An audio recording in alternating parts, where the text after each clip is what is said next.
అధికార పక్షం తగ్గట్లేదు. ప్రధాన ప్రతిపక్షం కూడా జుకేగా నహి అంటోంది. బడ్జెట్ సెషన్ వేళ Telangana politics next level heat ను క్రియేట్ చేస్తున్నాయి. రేవంత్ పాలనలో అంతా స్కామ్లమేమని బీఆర్ఎస్ అటాక్ చేస్తుంటే తాము అమలు చేస్తున్న స్కీమ్లను హైలైట్ చేసుకునే పనిలో పడింది కాంగ్రెస్. హిల్ట్ పాలసీ, టీడీఆర్ బాండ్లు, యంగ్ ఇండియా స్కూళ్లలో స్కామ్ అంటూ గులాబీ అస్త్రాలు రెడీ చేసుకుంటోంది. ఫ్రీ బస్, రైతు భరోసా, 200 యూనిట్ల ఫ్రీ కరెంటుతో పాటు పలు అంశాలను ప్రచారం చేసుకునే పనిలో పడింది కాంగ్రెస్ పార్టీ. ఇక మిగిలిన బడ్జెట్ సెషన్ అంతా స్కీమ్స్ వర్సెస్ స్కామ్స్ గానే సాగే అవకాశాలు కనిపిస్తున్నాయి.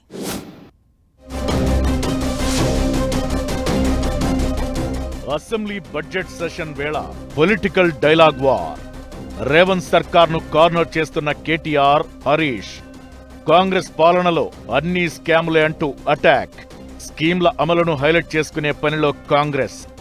దాదాపు 20 స్కామ్లు జరిగాయంటూ బీఆర్ఎస్ ఎలిగేషన్స్. 6 గ్యారంటీలకు చట్టబద్ధత కోసం పట్టుబట్టే ప్లాన్లో గులాబీ పార్టీ. అసెంబ్లీ బడ్జెట్ సమావేశాలు తెలంగాణ పాలిటిక్స్ లో హాట్ గా మారాయి. గవర్నర్ ప్రసంగంపై అధికార కాంగ్రెస్, ప్రతిపక్ష బీఆర్ఎస్ మధ్య తీవ్ర వాగ్వాదం జరిగింది.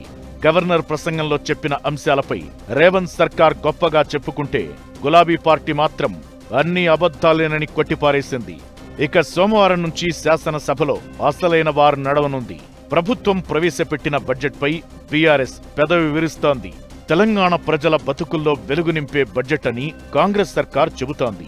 బడ్జెట్ అంతా అంకెల గారడీ తప్ప అందులో ఇంకేమీ లేదని కారు పార్టీ అంటోంది. సోమవారం నుంచి అసెంబ్లీలో బడ్జెట్పై చర్చ సందర్భంగా పద్దుల వారీగా డిస్కషన్ జరగనుంది. అయితే గత 10 ఏళ్ల బీఆర్ఎస్ పాలనను ఎండగడుతూనే 2.5 ఏళ్ల తమ పాలనలో అభివృద్ధి, సంక్షేమంపై గొప్పగా చెప్పుకోవాలని అధికార హస్తం పార్టీ భావిస్తోంది. 2.5 ఏళ్ల పాలనలో చేసిన అభివృద్ధి, 6 గ్యారంటీలు, హామీల అమలుపై వివరించాలని ప్రభుత్వం భావిస్తోంది. మరీ ముఖ్యంగా తమ ప్రభుత్వం అమలు చేస్తున్న స్కీమ్లతో పాటు కొత్తగా తీసుకొచ్చిన సంక్షేమ పథకాల గురించి గొప్పగా చెప్పుకోవాలని ఫిక్స్ అయ్యారట సీఎం రేవంత్ రెడ్డి. ఇప్పటికే అమలు చేస్తున్న 6 గ్యారంటీలు, 400కు పైగా హామీలతో పాటు కొత్తగా అమలు చేయబోతున్న స్కీమ్స్ పై అసెంబ్లీ వేదికగా ప్రజలకు క్లియర్ కట్ గా ఎక్స్ప్లెయిన్ చేయబోతున్నారట.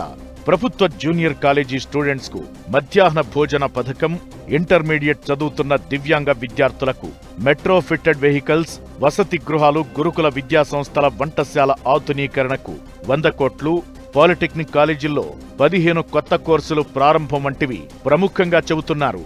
ఇక మౌలిక సదుపాయాల అభివృద్ధి కోసం ఉస్మానియా విశ్వవిద్యాలయానికి 1000 కోట్లు, చాకలి ఐలమ్మ మహిళా వర్సిటీకి 400 కోట్ల రూపాయల కేటాయింపు, అడ్వాన్స్డ్ టెక్నాలజీ సెంటర్స్ లో శిక్షణ పొందుతున్న ట్రైనీలకు ప్రతి నెల 2000 రూపాయలు స్కాలర్షిప్ లాంటి స్కీమ్లపై గొప్పగా చెప్పబోతోందట రేవంత్ సర్కార్.